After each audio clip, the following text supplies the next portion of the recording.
I'm going to get you all on camera.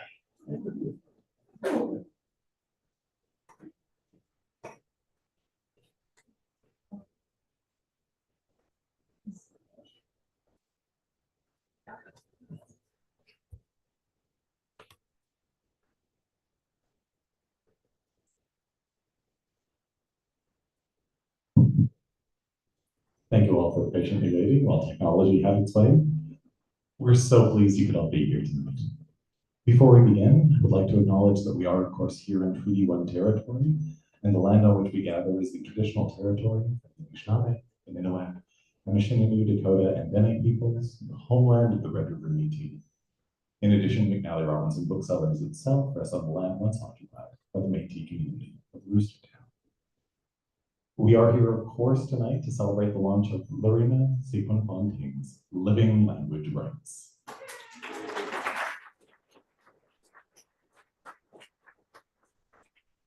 We're so grateful to the University of Manitoba Press for publishing this book. This event, of course, will be hosted by Shelagh Rogers to my left and feature. Oh, you may applaud. Thank you for the applause. It will also feature a conversation with Verna J. Kirkness. So, yeah. We have three astonishingly accomplished individuals on the stage tonight, and you may rest assured that I am keenly aware my role is merely to set the stage before getting out of their way. So, continuing the language revitalization work of survivors, Fontaine's groundbreaking Living Language Rights advocates for the education of Indigenous children in their ancestral languages. Indigenous language transmission is not only culturally significant, but also a constitutionally protected right that Canada has a duty to uphold. Equal parts personal and scholarly, Living Language Rights highlights the sacred responsibility within First Nations law to preserve and transmit language. One of the greatest strengths of the University of Manitoba Press is their dedication to publishing scholarly works that can be received both by specialists and by a general readership, and often calling a book accessible can seem like faint praise, so in this case I need to be very clear.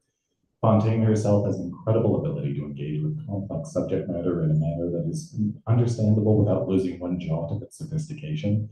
This is a deeply nourishing, personal, and incredible book.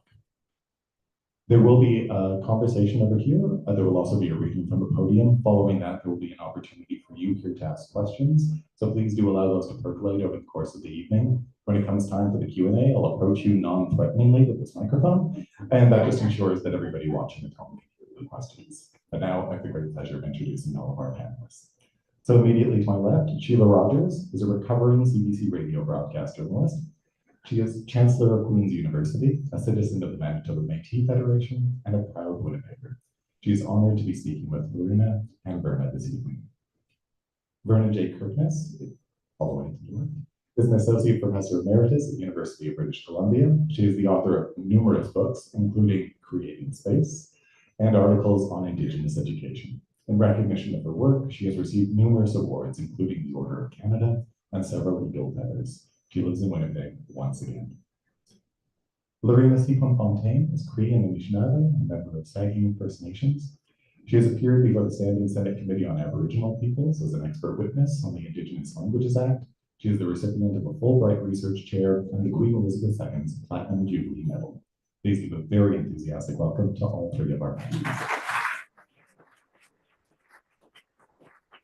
Thank you, John.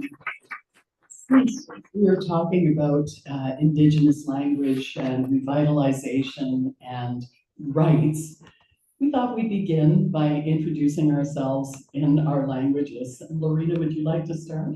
Okay. Abushu, Maigan Gishi Condition Kaz, Maigan and Judem, Sagging and Donjiba. And Verna. Kirkness and Disney Goswin, Dick received the Tusti, Menendino, Pewapmitago Mutanos. Shelagh Rogers, Dishinish Kashun, Lakish Katain, and Michif. I'm learning Michif right now, so I apologize for my accent, but I do want to say Pitigwek, welcome to you all as we launch this wonderful book. John spoke so well about it, Lorena, and it is accessible, it's beautifully written, And I thought we should start with a reading by you so that we can hear your writing.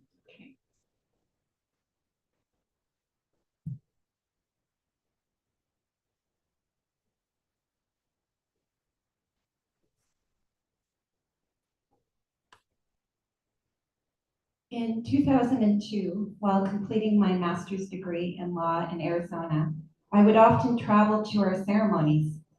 During one of my trips to Minneapolis, I had a vivid dream that I had traveled to the core of the earth. Although it was cold and pitch black, I was not scared, but I was deeply curious. I kept wondering to myself, how did I get here? Where am I? Did I die? Am I buried alive?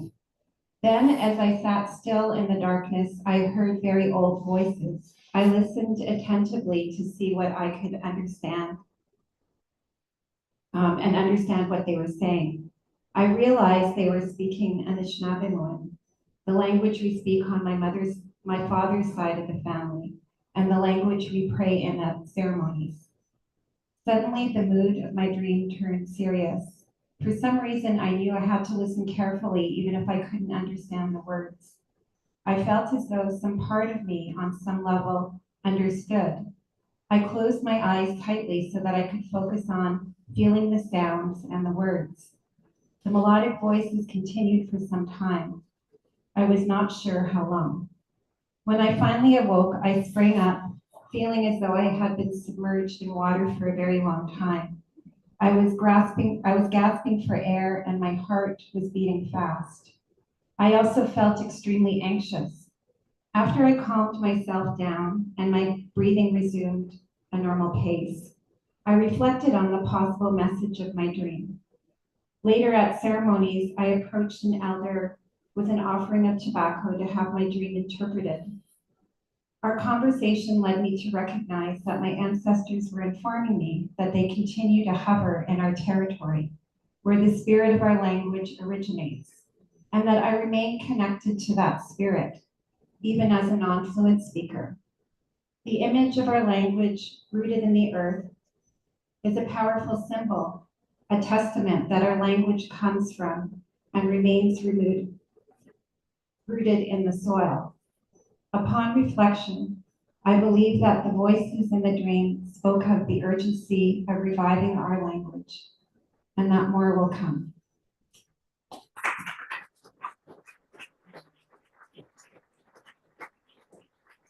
Excellent. This sounds like such a powerful dream. What guidance did you take from it? Well, I didn't actually, this part I didn't put in the book, but I actually saw a rainbow that morning. Oh, wow. I was on the plane and I saw this circular rainbow. And I thought that that had a lot of meaning. And then that evening when I had the dream, and I spoke to the elder, what he told me was that we have teachings that we put on birch bark scrolls. And he said, Lorena, there's a scroll I haven't seen in a very long time. And I think you're gonna find it. And so I thought I was gonna actually come across a scroll. Like I'd go into museums and I'd be looking. I thought he'd stumble across something like literal, but I think what he meant was that that I'd write something. And it dawned on me a few years ago that that's probably what he was saying to me. And at this point, how interested and invested were you in Indigenous languages? So at that point, I was just finishing my master's. The residential school cases were just starting to evolve in Canada. And when I got back to Canada the following year, there was probably about 500 or so court cases. And I ended up going to a conference with my mother that year. I was picking her up. And I heard that at this gathering that residential school survivors were told that there wasn't very much that they could do with their claim on loss of language and culture. And I was horrified because our languages are the first languages of this country. And to tell residential school survivors that they didn't have language rights horrified me. And that's when I became invested. I knew that we do have language laws that protect our language. There's a sacred part of us. And I wanted to be able to tell those lawyers and survivors that we do have language rights in Canada. And so I went back to school and started doing research. And where do we find those language rights? So I started by going to our elders. I asked them, do we have any laws that protect our languages? So rights is a tricky word. But I was informed that our languages are sacred. They were given to us as a gift. So we have a responsibility as Indigenous people, as Cree, Anishinaabe people, to protect those languages because they're such an intrinsic part of who we are. And the responsibility comes from our children, our grandchildren, the future generations, that we need to be able to pass that on to them because that's who they are. The language is who we are, and it connects us to ourselves in a very fundamental way. It grounds us in our territory, and it, you know, my grandparents, if you know, they wanted to instill that pride that we have as being Cree people, and that pride comes from the language that we speak and that culture that's so connected to our languages. And your parents, what was it like growing up with your parents? Did you hear both of those languages as you were growing up? Yeah, so as I mentioned in the opening, on my father's side we speak Ojibwe, we're from Saging. And on my mother's side, we speak Cree, the Swampy Cree dialect. We're from the Opaskwayak Cree Nation. And I heard our languages in the background. My maternal grandparents, my grandmother didn't speak English. My grandfather could speak English, but didn't. I think only when he was doing, band governance, he was the chief of our community for a few years, he would use English. So it was always in the background, but it was never spoken directly to me. It was like, it was hidden. It was hidden to protect us. Can you expand on that? I'm very aware that your mom's in the front row, but can you talk about how not learning it would protect you? Well, when you think about if you're a child and you, right from when you're able to speak, that you're punished for speaking your language, and that continues on to your adult life, it's so ingrained in you that there is something bad is going to happen if you speak that language. And I think that, and also shame. Our people were made to feel ashamed in the schools for being Aboriginal, for being Cree, for being Ojibwe, for being Anishinaabe. And that shame, I think, is still carried in our bones to this day. And something that is really fundamental that we need to get rid of. So I believe that all our people were protecting us by not passing on the language because they thought something terrible would happen to us. And they were told repeatedly that there was no future in being Aboriginal or speaking our languages. Or even more, that this was a language of the devil, Right. and that you would be damned, right? Yeah. Yeah. Verna, what was it like growing up in your home community? Were you speaking Cree as a young kid? You know, I think about that and I feel so fortunate because we lived with my grandmother, my mother's mother, and she was an invalid at the time. And I grew up staying home with her all the time. So she only spoke Cree. So I had to talk Cree all the time, you know? So I think I just naturally absorbed that Cree and just spoke Cree. Because today I have no idea when I learned Cree and when I learned English. They seem to come at the same time, you know? And I can say it right now because I feel it in my heart. I'm just so glad that I know my language. It has helped me so much along the way in my work as an educator, you know. I just think about um, just being able to say to the parents, there's a parent-teacher night, and they know I'm there and I talk Cree, and they come in droves to come to to come and talk.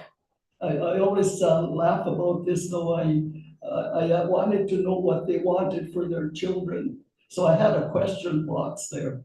And I said, put questions in there if you don't want to ask them, and then we'll just deal with them one at a time.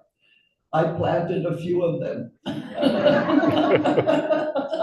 And of course, the one I had to really have them attend to was the one on attendance, you know, because it was sporadic and I wanted better attendance. And so we get into a good conversation over that. And it was really fun teaching on on our reserves, you know, in our communities, because I get a lot of people coming to parent-teacher night. And then after that, they always brought food. Oh, I like that. So we eat a lot of food. And then we played games. I was telling Lorena that, imagine that there's all these grown-up people playing crazy games. Don't think we're mentally challenged here in this case, but we play things like bull in the ring or kids games, you know, and we just had a good time. But I should get back to your question. Yes. I don't see why. Actually, today's and I'm just so proud of my language. And unfortunately, I was away for quite a while where they weren't speaking Korean. So sometimes I have a problem if I'm talking to some people at home. But once I'm home for a little while, then it all comes back. You know, I know the feeling about people that want to know the language. It is something that language is the gift from the Creator, and that's what we all know. It was given to us, and we have to have it, and we still have to work at it, which is what Lorena's wonderful work is going to help so much when we understand the legal implications of what's stalling us. Really difficult. Sorry. What? Oh, no. Thank you so much for Kichi Marcy. And I want to know, Lorena, what Verna's work has meant to you as you pursue this path. So, well, on a personal note, I would go and visit Verna, and when I was doing research to talk to her about what was happening, and during the period when she was the education director at the Assembly of First Nations, which back then was the National Indian Brotherhood, and then the Manitoba Indian Brotherhood. You were there. And when I was doing research, the one period that I saw a lot of activity in terms of policy documents, and it was declared a state of emergency at that time. That was Verna. Language. Oh, state of emergency. Yeah. Sorry, yeah, it was a state of emergency that our languages were declared endangered. Yeah. And it was, Verna was spearheading all the work that was being done at the National Indian Brotherhood, the AFN, and the Manitoba Indian Brotherhood, ANC. She was the education director. And I realized when I was doing the research that all that activity in the 80s was because of her advocacy. So she's instrumental, and it's not recognized, and it should be. I think, yeah. And then you just pop out of a cake in the 80s, right? You were active in the 70s too. You were writing responses to the Chrétien's white paper and so on, talking about Indigenous language education. Where did this fire come from in you? Gee, that's a good question. It was always, I can't tell you exactly how that happened, but I did know that we were losing our languages, and I did know what the residential schools had done. And I started to, I'll tell you what I did. I don't know what exactly prompted me, but one of the things I did, which I think if it kept on, might have saved our languages. I had a program that I studied. UNESCO approved that program, and it was called a language shift program. You shift the language. And I could never do anything about language while I worked for Indian Affairs. I was at Norway House, I was at Bertel, I was at all kinds of Fisher River, I taught my own community. You couldn't. English only was the policy. And so I went and I got a job as a curriculum director for the Manitoba Department of Ed. And I was in charge of cross-cultural education, and my only cross was Indigenous Ed. So I went at it, and we started. I saw this program about language, and I'll try to be concise here.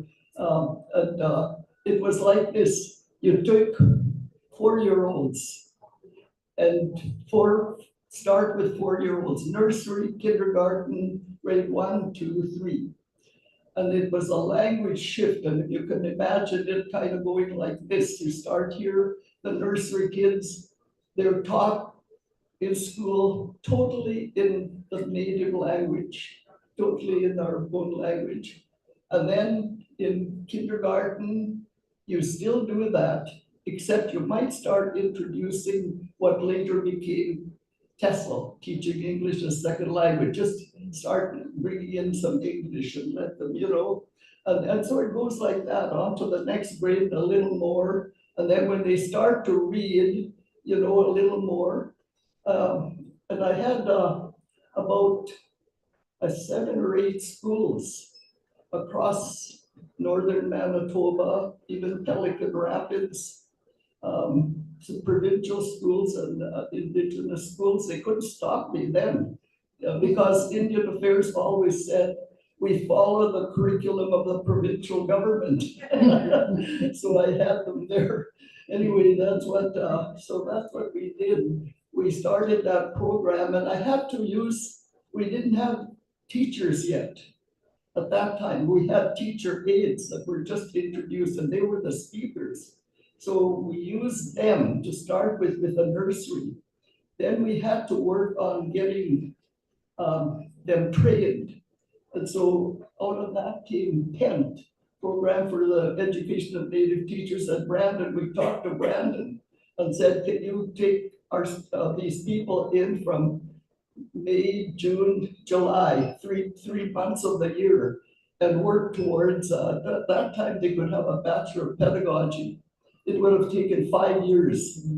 And lots of skeptics said, oh, they'll never hang it for 5 years to get that degree. I'll tell you today, some of them have PhDs. They didn't really keep on. And so we had to do that process going like that all along. And finally, I always remember this. made about, I think it was 16, 17 readers. We had our committee, we worked hard, and we thought, oh, this is good, this will work. We used Roman orthography rather than syllabics. Didn't know what to do, but we decided, and the parents thought we should use the English letters, so we used Roman orthography. We did these little books with all in our own, like Cree, Wapamawawapus, or whatever, see this little rabbit. I don't know. We didn't say, see Spot, go Spot, see. But we had those readers, and we thought, oh yeah, when they get to reading like grade 2 and that, they'll really like this, and this is gonna take them a long time. I have to tell you that in about 3 weeks, they had them read. So whenever we had to try and, it was just difficult because we also then got some money from Indian Affairs and we didn't have money. So all of that, but we kept on. We kept on, the schools kept on as best they could. Sometimes they'd get a principal that came into the school and he didn't believe in it. Nobody had told him to begin with, I guess, but the programs, some of them died out in that way. But I'll tell you, Cross Lake, Manitoba kept on, and I forever will remember Rebecca Ross. Late Rebecca. I have so much love for her and the work she did. She kept it going for 12 years, that program at Cross Lake. And now you'd see, I'm pretty sure you would find in Cross Lake, a lot of them speak Cree, the adults. Whereas in lots of our communities like ours, they lost it. But there's different things that I did. This is one of them that I attempted, I don't want to go on. No, I'm going to get back to another thing that you did a little bit later, but Lorena, I want you to go back further in history. Yeah. And tell us what it would have been like when the languages were flourishing, when there was no threat to Indigenous languages. Yeah, so that's what I tried to do in chapter 1, the historical chapter. When I started doing the research after I went to speak to elders about what our laws are, I wanted to get a glimpse of what it would have been like when our languages were dominant, when the French and the British, other settlers were coming into our communities. How did they learn our language? Who were the teachers? And I found a dictionary at the Hudson Bay Company that was produced by Henry Kelsey, who was a Hudson Bay Company employee. And Kelsey had I just saw in Cree Companion. He was the first to enter into the interior in our in Manitoba here, and I was very interested because he would have gone through the Paw around where we're from on my mother's side, and he produced a dictionary of 500 words, and it was to help with trade, so that the Hudson Bay Company employees would be able to go into our communities. It was in Cree. And they would know numbers and, colors. But there was nothing explicit to say that they learned the language in this way. But he did have a journal that he journaled when he was in our communities. He talked about feasting. He talked about gifting. He talked about smudging. He even talked about offering tobacco and pipe ceremonies. And those are the protocols that we have to enter each other's territories. And he was documenting this. And then there was another dictionary by James Isham, came out about 40 years later. So this would have been about what, 17? So the first dictionary came out in 1700 around. And then the second dictionary came out in 1742, James Isham. And he also documented going into our territories, and the same thing, they talked about the feasting, the gifting, the pipe ceremonies. And those to me were engaging with our linguistic protocols. So they were learning to communicate enough to communicate with our people, but they were also producing dictionaries and engaging with our protocols. And they were learning our languages. And the Hudson Bay Company really valued men that were able to learn languages because it was essential for trade. It was the lingua franca at that time for trade, right? Very nicely put, Lorena. Yeah. Well, Yeah, for sure. for Yeah. sure. Were you surprised when you found out about Henry Kelsey and James Isham? yeah, I was actually. I thought, I thought I would find like footnotes about women because I know it was the women in our community that were the ones who were the teachers of the language. They would have had to have been. I didn't know that I would come across dictionaries. I didn't know that I'd be reading journals that would be documenting our ceremonies and our way of engaging with our people. And I would argue that they were also like we knew how to trade. We knew how to engage in diplomacy amongst other Indigenous nations. So that's what they were documenting. I think what surprised me most in reading that chapter was how aware and how they practiced reciprocity and ceremony as well, that they understood that was the way things were done. That shocked me Yeah. completely. And it's good to know about people like that. But then what happened? Yeah, that's my question. Right? Okay, that sounds it, didn't it? Yeah. So another part of that history that I found very interesting is that the missionaries came in. And I think they had a history of going into other countries and trying to Christianize people in English. It didn't work so well. And so people rebelled. I think I wrote a little bit about in Ireland, rebellion, of trying to Christianize people in English. And so by the time they came here, I think that they knew better. They wanted to Christianize people in their own language. So they trained Indigenous men to become missionaries, to go into our communities and talk about Christianity and Christianize people in their own language. So at that time, the missionaries were learning our languages. They saw the value in that.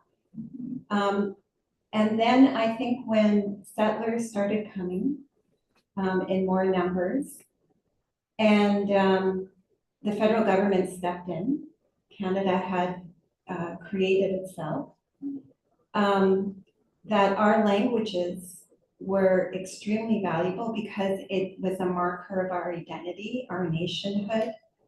And it was dangerous. So they wanted to get rid of our language and our cultural identity and make us so that we would just amalgamate, we would assimilate into Canadian society. And I also think that it was a barrier for accessing land and sovereignty.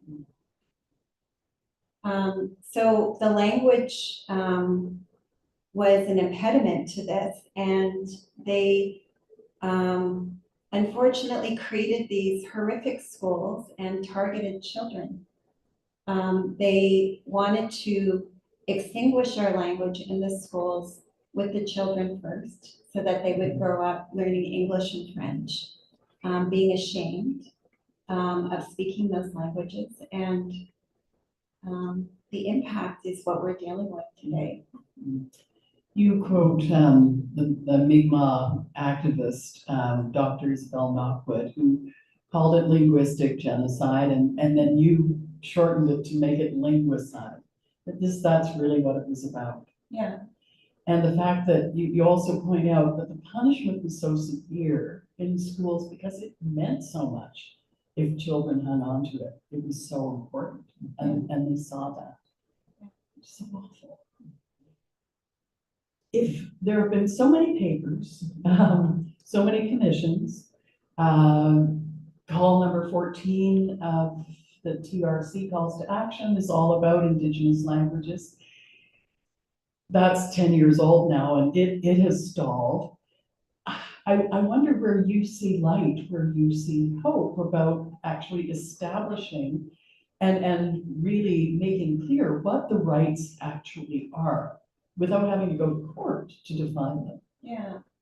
So I think that's one of the most important aspects of the research, was to be able to tell survivors and Canadians that we do have language rights in this country. It starts from our laws, of course. We have the Indigenous Languages Act now because of the work of the Truth and Reconciliation Commission and the advocacy by the commissioners. But there are no language rights in the legislation.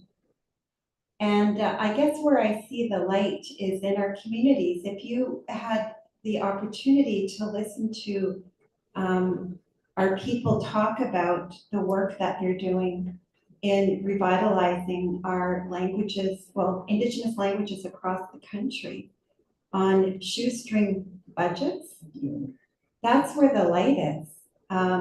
The light is also during the pandemic, when we were all trying to find things to do with our time at home. I tried to register for an online course for Ojibwe, and there were 700 people that had registered for that course. And they weren't all Aboriginal people. They were non-Aboriginal people that were also interested in learning our languages. And I also have to say that I see the light in immersion. I'm a product of that. I don't speak French anymore, but my parents valued language despite of what they experienced. They saw a future in me learning French. So by the age of 3,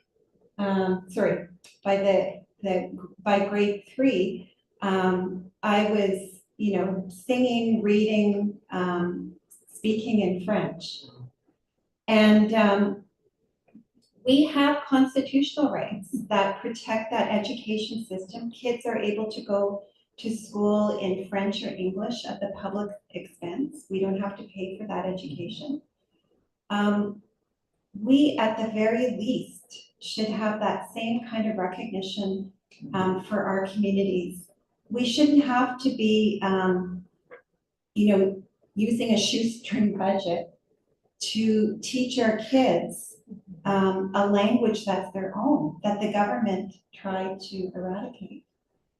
So I hope that the book gives people some light in the history, in some of the stories, the personal stories that I share, the struggles, to say that we do have a place in the Constitution. We do have language legislation that says we have language rights. We just need to push it a bit further now to define what those rights are. And I think one of the most fundamental areas we need to work on are language rights to education, because those immersion programs are so fundamental, and they work. They work. You begin your book by talking about your mom, Doris, and your parents and your grandparents, and you also mentioned your daughter, Sarah, who you say gave you the courage to really confront your feelings about learning the language and having it in your life. Can you talk a little bit about that? Yeah, so as a parent, when your child is small and you spend a lot of evenings with them in the dark when they're awake, I would sometimes look into her eyes, and I get choked up about this, because I wanted to give her the best life possible. And I wanted her to grow up feeling proud of who we are, because we have so much to be proud of. So I'd look into her little brown eyes, and I'd want to give her the world. And to me, it's that language and that cultural identity. So I knew that I had to confront the shame that I carried, because I didn't want to pass that on to her. I wanted her to just feel nothing but pride about her being Anishinaabe and Cree. And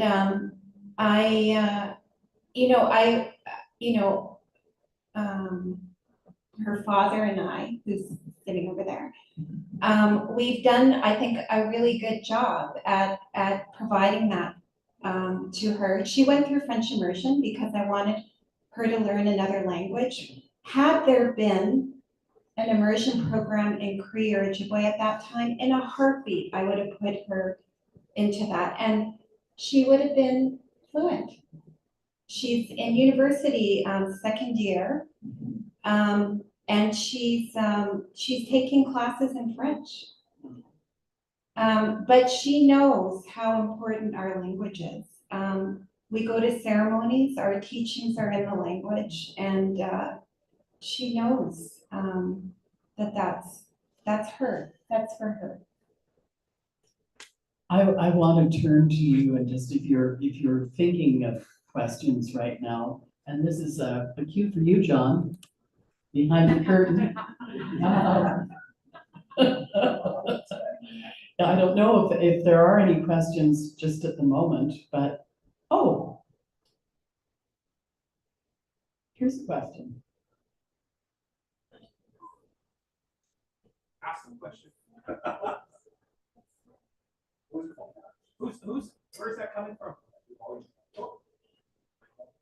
Okay, there we go. Oh my God. We got you, Sarah.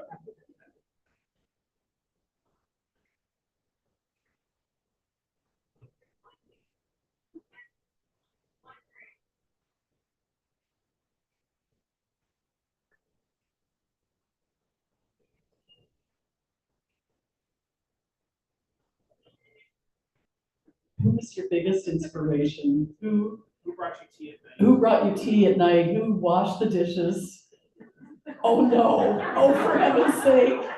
Oh, Does this always come back to you? No, I didn't tell you this. She's asking the question. Who brought me tea at night? Who? While you were studying, who washed the dishes? Are you saying that you did this, Sarah? My daughter Sarah's on the phone. Yeah. Yeah. Yeah. Live question from Ottawa. Live from Ottawa. Is that your question, Sarah?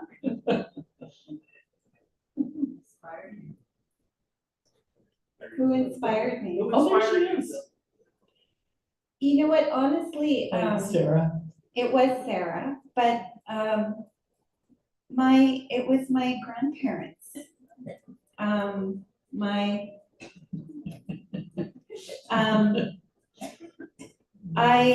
I heard that my grandparents would often hide or bring my mother, my aunts and uncles onto our trapline to re-immerse them on the land, and so that they could speak Cree to them.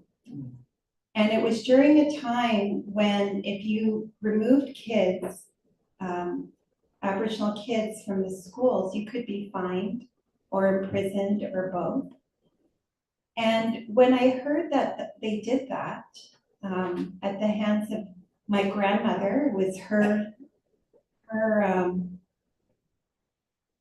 will to do this, I realized that there was something so intrinsically invaluable about our language that they would do that.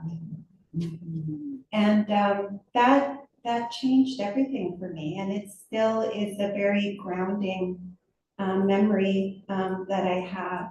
I mean, I wasn't there, but I have visualized it in my head, and they're really my inspiration. Sarah, if you're still watching, thank you. Watching on the live stream. Yeah, thank you very much for starting us off. I think it's always hard to be the first, and thank you to the purveyor of the question as well. But are there other questions for Lorena or for Verna? Yeah. Oh, yeah, thank you. So I haven't read your book yet, but so if you start off with this vision of what was it like when Indigenous languages was dominant, say 40, 100 years from now, what could it be like? What do you envision if the revitalization is fully successful? That's a really good question, and I don't know if Pat Nigwantz is still here. Can she wave? So, Oh, wow. Pat Nigwantz, who is a faculty member in Indigenous Studies, and she's an inspiration. She has a 100-year plan for revitalizing Anishinaabe. So all the work that I do now is part of her 100-year plan. And I remember you saying that in 100 years that we will have our communities just speaking, places where it's just spoken in the language, right, Pat? Yeah, these would be our, so I see, Pat might like the mic, John. and Pat can add to Hi, that. Pat, welcome. where a person can attend university in their own language. There you go. That was a great question. Thank you so much. Are there other questions for? And if not, I have another. Oh, thank you. Thank you. That was amazing. I wanted to go to looking at how we embed First Nations languages in law. Is it important that it be federal law, knowing that there is interjurisdictional problems? That when they C91 came, that there was immersion in isopro, and I went to see it, but the funding was cut last year. So they're always at the mercy. So is it very important that it be federal legislation, knowing that there will always be, they're not looking after our best interests? Or do you think there is another way of looking at in legislating this, but from a First Nations perspective, like she is talking about, like 100 years plan? Because when I look at federal legislation, it doesn't do things for First Nations. So what do you think is the best way to look at embedding our languages? Yeah, so I thank you for that question. I think we need both. So C91 is now the Indigenous Languages Act that we have. That was enacted in 2019. We need Pat Nigwantz's 100-year plan, because that's what creates the pathway for our communities. What we need to be doing on the ground to do the work, but we also need legislation that defines our languages. And for me, I think the most important area right now, because our languages are endangered, it's language rights in education. Even up in Nunavut, where the languages are dominant, they're still advocating for language rights to education. But so we have the Indigenous Languages Act, federal legislation. We define a language right in education in the legislation, where we're able to get core funding for language programs. It's expensive to run immersion programs.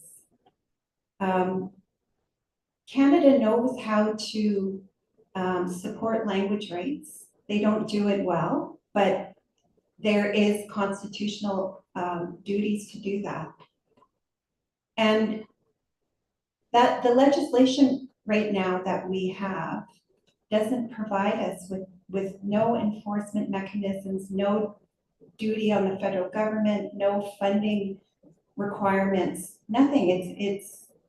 It's empty, it's hollow. Our leaders can enter into agreements. If we look to the French community right now and we ask them, you know, I write a little bit about the B&B Commission. The one thing that they advocated in that commission was for educational programs, because schools play an important role against assimilation. Schools play an important role when languages are endangered, and schools play an important role for language revitalization. And we have a model here in Canada for immersion that works. Now, you did mention that there are jurisdictional issues with the province because education falls as a provincial responsibility. But we also have the UNDRIP Act, which I'm not going to get into. This is where the legal part comes into, which is in the last chapter. But we have the UNDRIP Act that says we're supposed to be aligning all federal laws according to the UN Declaration on the Rights of Indigenous Peoples. The Indigenous Languages Act could be one of the first pieces of legislation that they look at and implement UNDRIP.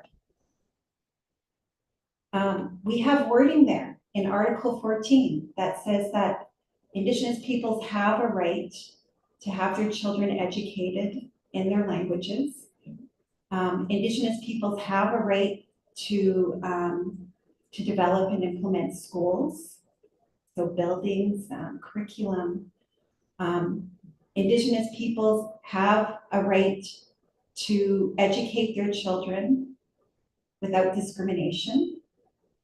So children should be able to have a choice of whether they are educated in English, French, or their ancestral language.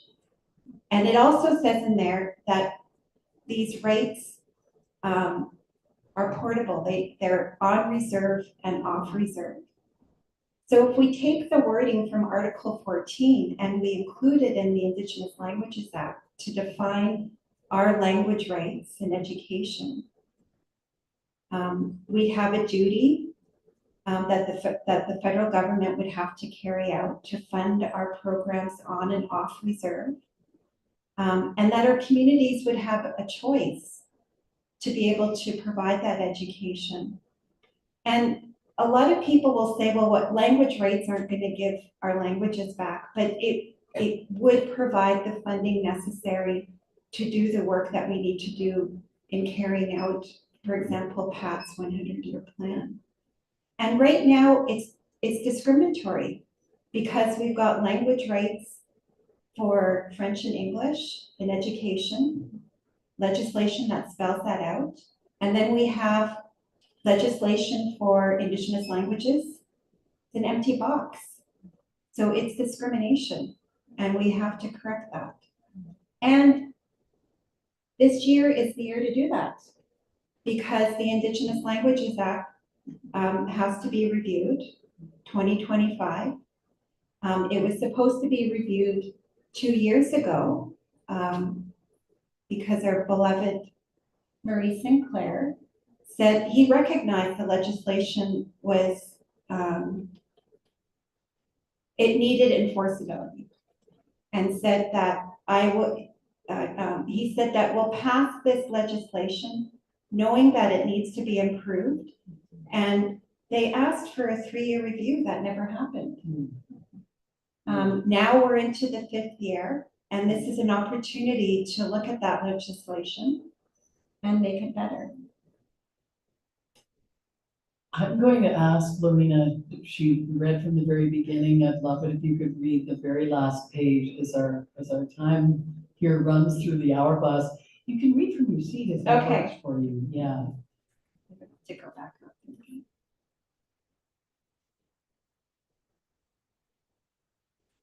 Our creation story tells us that Swampy Cree, our language, emerged from our ancestors' interactions with the land. The evolution of the language was shaped by experiences with the land, with the swamps, rivers, wildlife, trees, plants, and even the spirits of our ancestors. This connection underwent a drastic change when the federal government began placing First Nations children in residential schools, distancing them from their mothers and the land. This policy severely impaired the ability of Cree women to pass on their language and culture. I am a descendant of this resilient yet fragmented history. My grandmother's determination to preserve our language and culture manifested in her efforts to keep some of her children out of residential schools and immerse them in the Cree language and culture on our family trapline. This defiance of the Indian Act, which could have led to fine or imprisonment, ensured that my mother and her siblings remained fluent in Cree. However, the abuse my mother suffered in residential school left deep scars, preventing her from passing the language on to me and my siblings. Thankfully, we were still surrounded by Cree cultural values and occasionally heard the language in our childhood. I carry this legacy of harm and shame, but also determination and resilience. I raised my daughter with an understanding of her Cree and Ojibwe heritage, bringing her to our ceremonies and providing her with a naming ceremony. She recognizes the importance of our ancestral language, not only for worldview and prayer, but for understanding our beautiful teachings. Although fluency has eluded us, the cultural values embedded in the languages remain central to our identity. We understand our responsibility to preserve them for future generations.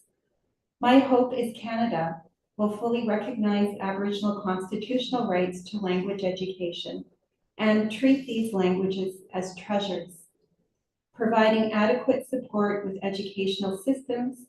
Ideally, our ancestral language will not only thrive within Aboriginal communities, but also become a living part of Canadian society.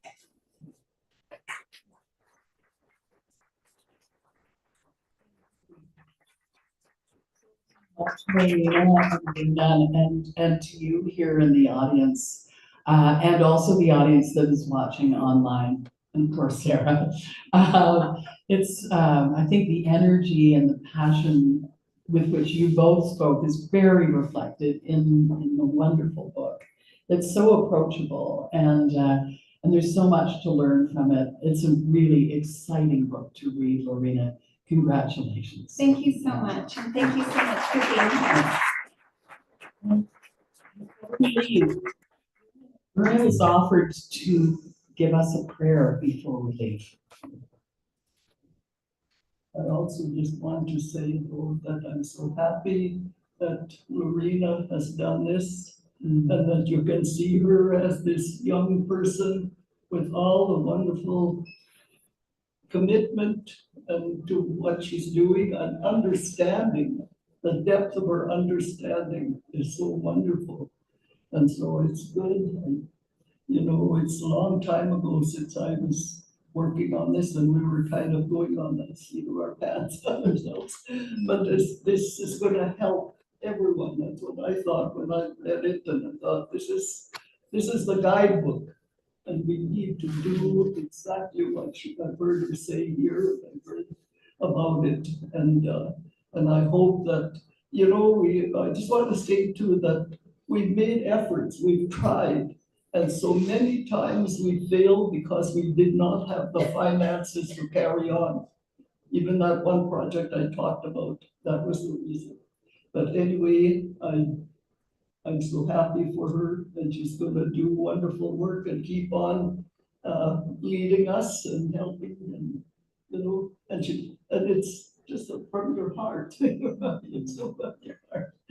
Anyway, in my day that we've all been trying. We've been trying to do things with it. And one of in my day, there were others across the country, my contemporaries. And one of them was Imelda Hurley. She's a Maliseet. And she also, has a Maliseet language code. And to me, it reads like a prayer. She's from Tubik. And this is what she left us with. Grandmothers and grandfathers, thank you for our language that you have saved for us. It is now our turn to save it for the ones who are not yet born. And that's her prayer. It's a honor prayer. I have to both these beautiful women. Thank you so, so much. John. Where did he go? She went. Here he is. There he is. John. John has the instructions that are critical. They are very straightforward, though, rest assured. First of all, oh yes.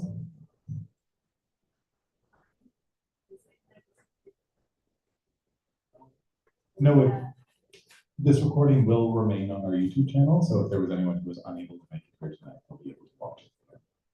So huge thanks to all of you for your attention and for your questions. Incredible thanks to everybody here on the panel as well. We will be moving along to the signing portion of the evening, which is very straightforward. There'll be one moment of beautiful chaos while some people get in line right down this aisle. It will eventually straighten itself out. Please do feel free to come up and get a copy of the book signed before you pay for it. Just please do remember to pay for the book before you physically leave the store. We also do have copies. Sorry. Yeah, not easier. Yeah. We also do have Verna's book here as well, The Creating Space. So please do avail yourself of a copy of that as well. But again, huge thanks to the University of Manitoba Press for making this evening a reality. The book is Living Language Rights. Our panel is Shelagh Rogers, Lorena Sekwan Fontaine, and of course, Verna J. Kirkness. Please give them a warm